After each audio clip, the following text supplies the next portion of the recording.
தமிழ்நாடு அரசு பணியாளர் தேர்வாணையம் வெளியிட்டுள்ள தொகுதி 1 தேர்வு அறிவிப்பு இளைஞர்களுக்கு ஏமாற்றம் அளிக்கிறது என அன்புமணி ராமதாஸ் தெரிவித்துள்ளார். காலியிடங்களின் எண்ணிக்கையை இப்போதுள்ள 26ல் இருந்து குறைந்தது 100ஆக அதிகரிக்க தமிழக அரசு நடவடிக்கை எடுக்க வேண்டும் என்றும் அவர் வலியுறுத்தியுள்ளார். பாமக தலைவர் அன்புமணி ராமதாஸ் வெளியிட்டுள்ள அறிக்கையில் தமிழக அரசு துறைகளுக்கு துணை ஆட்சியர் உள்ளிட்ட முதல் தொகுதி பணிகளுக்கான ஆள்தேர்வு அறிவிக்கையை டிஎன்பிஎஸ்சி எனப்படும் தமிழ்நாடு அரசு பணியாளர் தேர்வாணையம் வெளியிட்டிருக்கும் நிலையில் அதை ஆவலுடன் எதிர்பார்த்திருந்த தேர்வர்கள் அதிர்ச்சியும் ஏமாற்றமும் அடைந்துள்ளனர் என்று குறிப்பிட்டுள்ளார். சுமார் 2 லட்சம் இளைஞர்கள் எழுதக்கூடிய இந்த தேர்வுகளுக்கான காலியிடங்களின் எண்ணிக்கை அண்மை காலங்களில் இல்லாத அளவுக்கு வெறும் 26ஆக குறைக்கப்பட்டிருப்பதுதான் இந்த அதிர்ச்சிக்கு காரணமாகும்.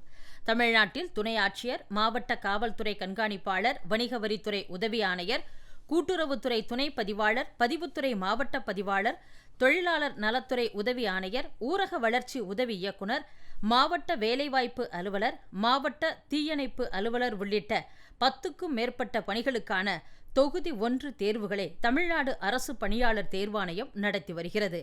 நடப்பாண்டிற்காக முதல் தொகுதி பணிகளுக்கான அறிவிக்கையை தேர்வாணையம் நேற்று வெளியிட்டுள்ளது.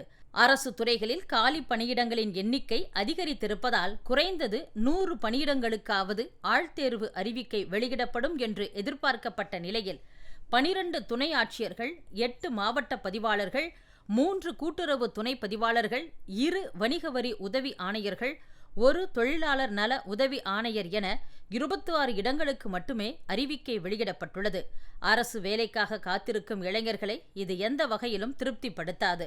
தமிழக அரசு துறைகளில் காலியாக உள்ள பணியிடங்களின் எண்ணிக்கையை கடந்த பல 10 ஆண்டுகளாகவே ஆட்சியாளர்கள் வெளியிடாமல் மர்மமாகவே வைத்துள்ளனர். அரசு துறைகளில் 6.5 லட்சம் பணியிடங்கள் காலியாக இருப்பதாக அரசு ஊழியர் அமைப்புகள் கூறுகின்றன. குறைந்தது 5 லட்சம் பணியிடங்களாவது காலியாக இருக்கக்கூடும் என்று கூறப்படுகிறது.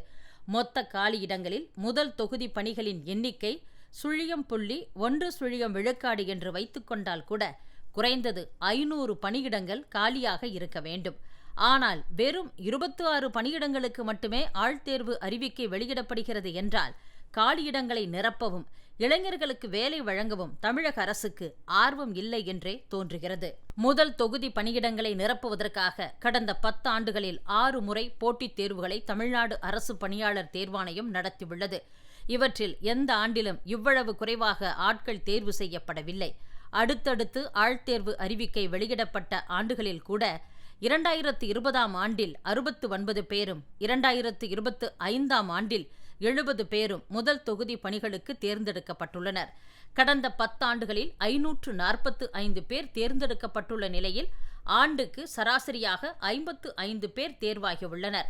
அவ்வாறு இருக்கும்போது நடப்பாண்டில் மட்டும் ஆண்டு சராசரியில் பாதிக்கும் குறைவாகவும் முந்தைய ஆண்டுகளின் எண்ணிக்கையில் 1/3 பங்கு அளவுக்கு மட்டுமே முதல் தொகுதி பணியிடங்களை நிரப்புவது நியாயமல்ல. 2026ஆம் ஆண்டு சட்டப்பேரவை தேர்தலை ஒட்டி ஆளும் தாவேக வெளியிட்ட தேர்தல் அறிக்கையில் அரசு துறைகளில் உள்ள அனைத்து காலியிடங்களும் நிரப்பப்படும் என்று வாக்குறுதி அளிக்கப்பட்டிருந்தது.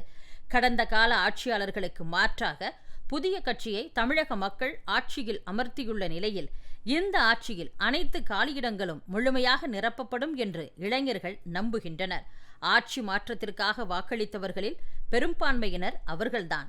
ஆனால் புதிய அரசு பதவியேற்ற பின்னர் கடந்த மாதம் 20ஆம் தேதி வெளியிடப்பட்ட ஒருங்கிணைந்த தொழில்நுட்ப பணிகளுக்கான ஆள்தேர்வு அறிவிக்கை, இப்போது வெளியிடப்பட்ட முதல் தொகுதி பணிகளுக்கான ஆள்தேர்வு அறிவிக்கை ஆகிய இரண்டிலுமே முந்தைய காலங்களில் நடத்தப்பட்ட ஆள்தேர்வுகளில் அறிவிக்கப்பட்டதை விட குறைவான காலியிடங்களையே அறிவித்திருப்பதன் மூலம் இளைஞர்களின் எதிர்பார்ப்புகள் ஏமாற்றத்தில் முடிந்துள்ளன. எனவே தமிழ்நாடு அரசு பணியாளர் தேர்வாணையம் அறிவித்திருக்கும் முதல் தொகுதி பணிகளுக்கான ஆள்தேர்வில் காலியிடங்களின் எண்ணிக்கையை இப்போதுள்ள 26லிருந்து குறைந்தது 100ஆக அதிகரிக்க தமிழக அரசு நடவடிக்கை எடுக்க வேண்டும் என்று அன்புமணி வலியுறுத்தியுள்ளார்.